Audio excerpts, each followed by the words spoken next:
Hello dear students, in today's video we are going to discuss a new chapter, that is carbon and its compounds. So in the previous chapters we are discussing about different types of chemical reactions. In chapter 1, in this we studied about different types of chemical reaction: combination reaction, decomposition reaction, double displacement reaction, then redox reactions, so and so.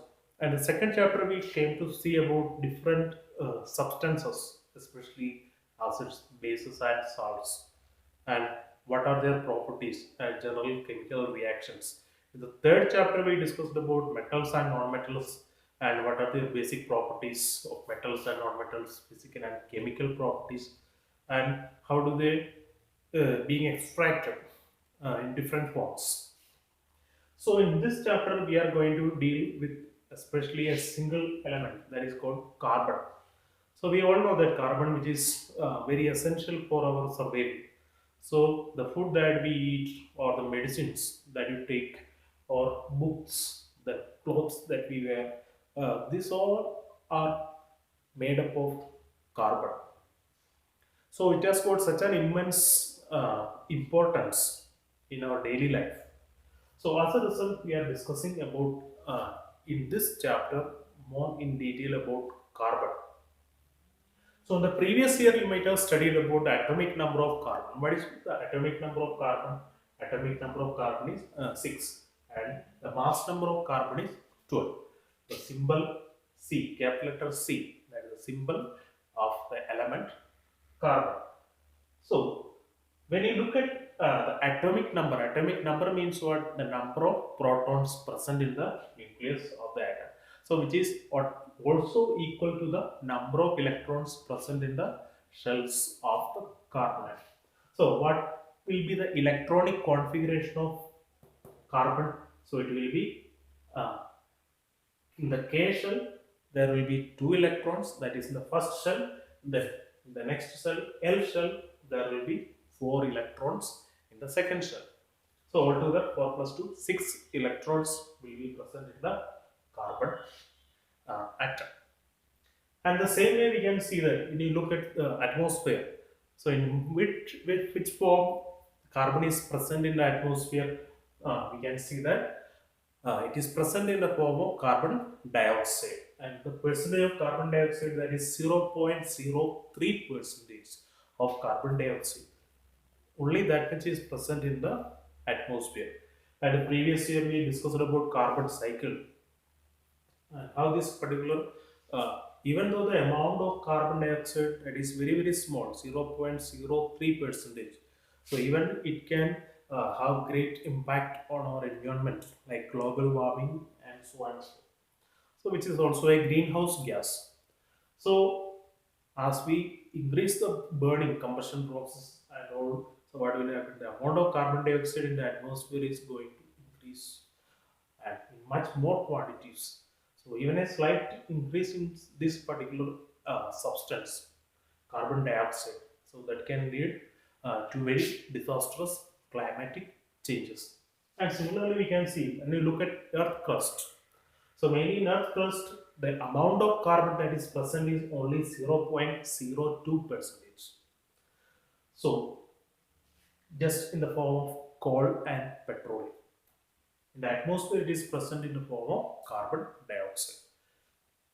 So altogether, if you look at, it's only creating only 0.05 percentage out of the whole the remaining elements. Even then, why do we need to study about carbon acid?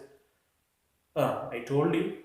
So it is mainly present in food additive, then clothes, medicines, books, or whatever the things that we are daily using. So in all these things, carbon is present. Even the pencil lead that we are using for writing, so which is also a form of carbon. So that is in the form of graphite. So we already seen about carbon, its electronic configuration, its atomic number is 6, you need to remember it, and the mass number of carbon is 12. Mass number means what? The total number of protons plus neutrons present in the nucleus of an atom. So as the atomic number is 6, so we can write the electronic configuration of what? Carbon. In the K shell, there will be 2 electrons. We already know that in the L shell, the remaining 4 electrons that are placed. So here I have drawn that particular representation. In the K shell, there will be 2 electrons there. In the L shell, the next shell, second shell, 4 electrons are placed in the second shell. So this is the structure of the atom of a carbon atom. Okay, and similarly we can see. So the previous chapter we discussed about one type of compound that is called ionic compounds. So when metal and non-metal react, so in the case of sodium chloride, we already seen that particular example. Sodium, it is having that extra electron, one extra electron in the outermost shell. It is getting uh, Sodium is giving off completely that electron to chlorine atom. So as a result, what will happen? Sodium become positively charged and chlorine become negatively charged. Clear? So here actually what is happening, sodium, the extra one electron that is present in sodium atom is completely transferred to chlorine atom. As a result, sodium become positively charged and chlorine becomes negatively charged ions. So, but in this condition, so look at this particular condition in the case of carbon. So all the elements, why they are taking part in chemical reaction, it is in order to satisfy octet configuration in the outermost shell. See, when you look at this particular structure of carbon atom, so we are dealing only with the valence shell. So in the valence shell of carbon, there are 4 electrons. That's why the valency of carbon is 4. Keep it in your mind. The valency of carbon is 4 because carbon uh, needs 4 more electron in its second shell so as to complete the octet. So what carbon does? Can it receive all 4 electrons or can it lose all the 4 electrons present in the outermost shell so as to attain its stable configuration? So in the case of C, losing all the 4 electrons, which is really impossible, and gaining 4 more electrons is also impossible. So as a result, so it has got only 6 protons. 6 protons. If 4 more electrons comes here, what will happen? Total electrons will become 10. And as a result, 6 protons, it has got only 6 positive charge. So it will be difficult for the atom to hold all the 10 electrons properly. So as a result, accepting 4 electrons as well as releasing these all 4 electrons, which requires a very high amount of energy. So these two are practically impossible. So what carbon does? So just like if you got one dairy milk, you and your 4 friends, you will share that by cutting it into 4 pieces. Is it? So similarly, here what is happening? Carbon is also a very good friend. So carbon has got many friends. We will see who are the friends of carbon atom. So carbon has a tendency to make bonds. So by sharing of electrons. So so what do you mean by sharing of electron? Let us look at the example of hydrogen. So how an atom is going to share its electron? See, let us look at hydrogen. In the case of hydrogen, see the example I have drawn here. This is the structure of atom. See, at the center nucleus, the first shell, only one electron. So the hydrogen atom, so we can see that the number of electrons present in hydrogen atom is just one. Its atomic number is 1. See here what happens, 2 atoms of hydrogen. So we know that hydrogen exists in the form of H2 molecule. So 2 atoms of hydrogen, what happens, they will come closer and share the electrons. See here what is happening, 2 atoms of hydrogen that comes together and shares the outermost electron.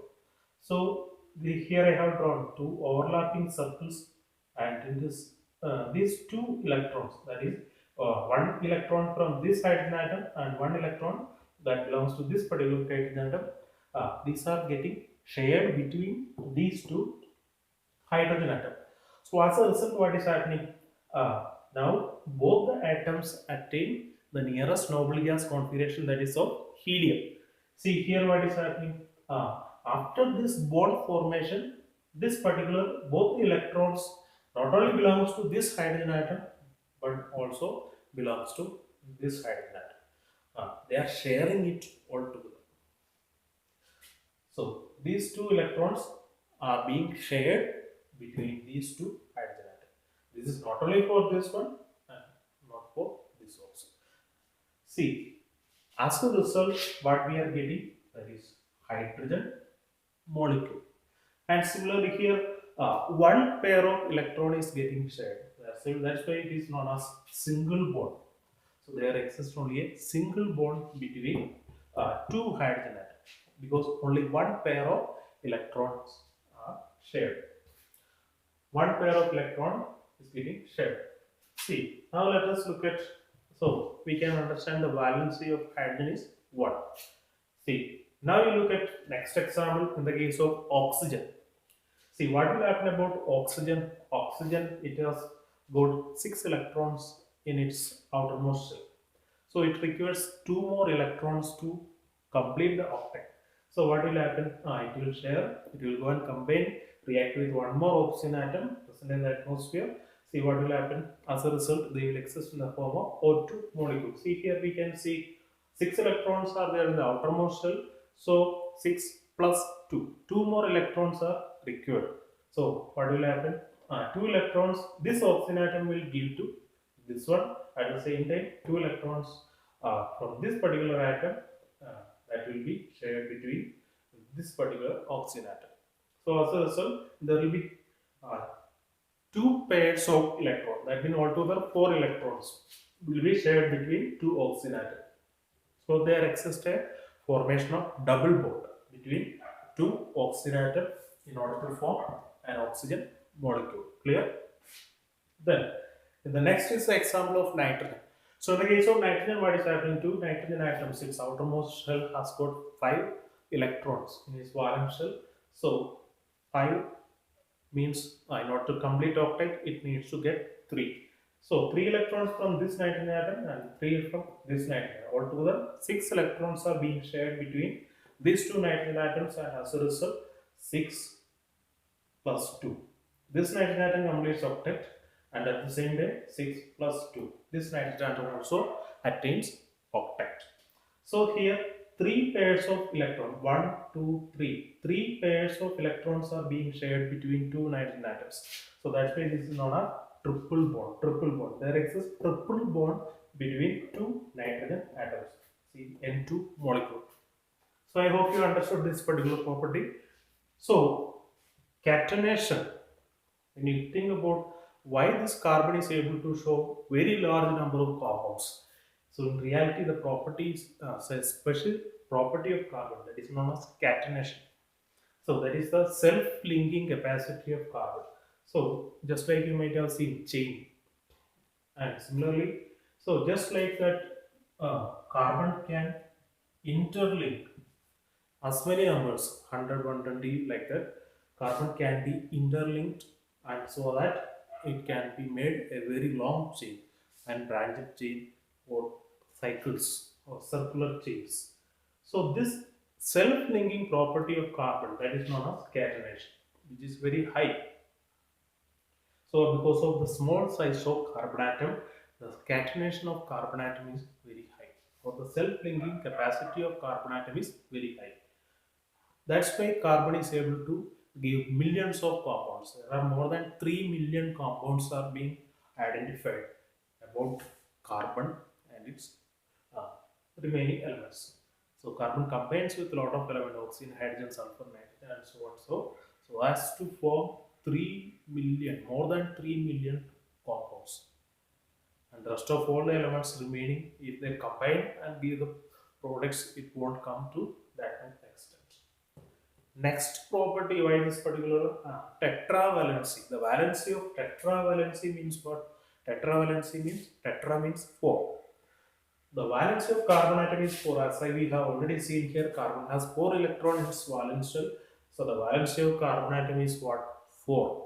So we are saying the second property, these two are very important. What is catenation and what is tetravalency?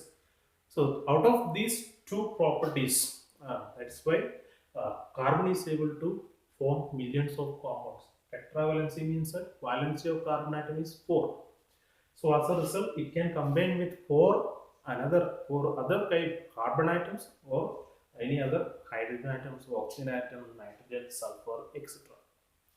So this particular branch of study related to carbon and its compounds can be divided into two types: inorganic chemistry, so which are not included, uh, especially uh, hydrocarbons. Then another one is called organic chemistry, so in which carbon, hydrogen, mainly the compounds formed by carbon and hydrogen, that are being included in organic chemistry. So in this chapter we will be studying about all these compounds and all this CH4, one simple organic compound formed between carbon and hydrogen, which is known as methane, which is a hydrocarbon. So from the name itself we can understand why it is known as hydrocarbon, because the constituents of this particular compounds are carbon and hydrogen. So remember that especially carbon compounds that comes under organic chemistry. So which we will study more further in detail in higher classes. In organic chemistry, we are dealing with organic compounds, which are normally thought to be synthesized by human or living things. Or nowadays, Frederick Chowler, he synthesized the first organic compound, urea, in the laboratory. So since after, we are synthesizing a lot of chemicals, a lot of organic compounds we can prepare it in the laboratory. See, this is methane. Let's look at the structure of methane then. So at the center I have drawn a single carbon atom. So we know that carbon has 4 valence electrons. So these 4 valence electrons I have just drawn by using 4 dots around carbon atom. Then plus 4 hydrogen atoms. 4 hydrogen atoms is required. 4 hydrogen atoms are required in order to satisfy the octet of carbon atom. So we know that carbon needs 8 electrons. Clear? So this one hydrogen atom will give 1 electron to carbon. So what will happen? Hydrogen valency will be satisfied. So it will get 2 in the outermost shell. Carbon will also gain 1 more. This will get shared. Then here one more hydrogen atom, second hydrogen atom, that also shares one of its electron, then third one, then fourth one. All these 4 hydrogen atoms shares its one electron with carbon atom. So as a result, how many bonds are formed there? 4 bonds are formed. So altogether, what is the total number of electrons here? 8. 2, 4, 6, 8. So carbon also satisfied its valency. Now look at each hydrogen atom. Hydrogen atom also got 2 electrons. This hydrogen also got 2 electrons. This one also got 2 electrons. This one also got 2 electrons. So hydrogen, the duplet, that particular character, that is satisfied. Carbon octet is also satisfied. So this compound is stable. So this is the simplest hydrocarbon, that is called methane. So here meth, M-E-T-H, meth stands for 1 carbon atom. Then the next compound is ethane. So we can draw propane, butane, pentane, heptane, very large number of compounds in such a way. Ethane means what? It stands for 2. So here are you can see 2 carbon atoms are there. So these 2 carbon atoms are sharing 1 electron. Then the remaining valencies are satisfied by hydrogen atoms. So as we can see here, instead of drawing these dots, we can draw only this single line. So this single line represents 1 pair of electron being shared between this carbon and this hydrogen atom. So here, what will be the general formula of methane? CH4. CH4, 1 carbon atom, 4 hydrogen atom. See here, what is the general formula of ethane? How many carbon atoms are there? 1, 2. 2 carbon atoms are there. So we write C2. Then how many hydrogen atoms? 1, 2, 3, 4, 5, 6.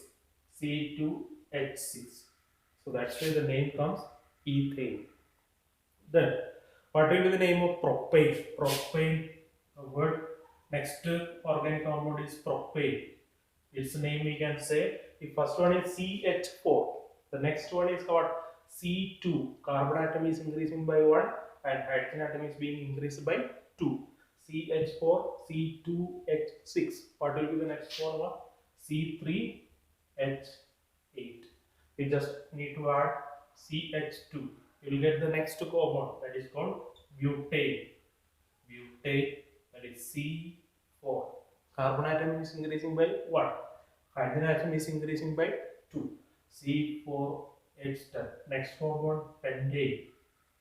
Pentane C5H12. So it goes on like this. So this particular series is known as homologous series. So in which the subsequent members of the carbon compounds are differed by CH2 unit. CH2 unit. Clear?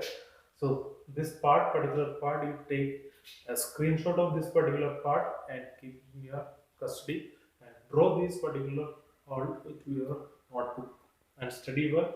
So these are very important topics. So this much part is there for your final exam, and some not much about one small topic, that is called isomerism. About that we will discuss in the next. And now little bit idea about how these electrons are being shared. So if one electron is shared between two carbon atoms, in this case, so we can say that the compound is what? Saturated hydrocarbon. So what do you mean by saturated hydrocarbons? So there exist only single bonds between two carbon atoms. So if it comes here double bond, so double bond or triple bond, then so that is also possible. So I have drawn a structure here. See, here you can see, not this one, this one. So the compound is ethene, E-T-H-E-N-E. So here ENE represents double bond and ETH represents two carbon atom. Here you can see 1, C2, second carbon atom. So between first and second carbon atom, they are sharing two pairs of electrons. The single line represents one pair. There are two lines, so they share two pairs of electrons. And the remaining ones, see here what is the valency of carbon? 4. 1, 2, 3, 4. Valency of carbon is satisfied, hydrogen is also satisfied. Here also 1, 2, 3, 4. The remaining is satisfied by hydrogen. So this is called ethene. This particular compound is called ethene. Here METH, meth stands for 1, it stands for 2, prop stands for 3, like that. ANE, here ANE stands for single bond. ANE stands for single bond. Here ENE, ethene. ENE stands for double bond. Then if there exists triple bond means what? 3 pairs of electrons are being shared between two carbon atoms. In such case, what happens? It is known as ethyne. E-T-H-Y-N-E. YNE stands for triple bond. So carbon can exist in the free state, especially in diamond, graphite, and Buckminster fluorine. So these are the allotropes of carbon. So which is what their arrangement of carbon atoms will be different, but as a result, their physical properties will be different, but chemically they are same. They are all carbon itself. So we know that diamond is the hardest substance, but graphite, which is used as lubricant, so which is not that hard. Then Buckminster fluorine is another 60 carbon atoms are arranged in the form of a football or here. Then these are known as allotropes. So they are chemically same. These are chemically same. These are made up of same atom, same element. These are different forms of the same element. Okay, they are physically different. Their physical properties are different. So in combined state, these are the forms in which carbon exists in free state. So carbon can also exist in combined state by combining with the carbon hydrogen, which is known as hydrocarbon. Then carbon can also combine with hydrogen, oxygen, nitrogen, sulfur, etc. So as to give large number of compounds. So I hope you understood this particular part. Watch this video very carefully and take a screenshot of this and study it well and stay safe. Okay.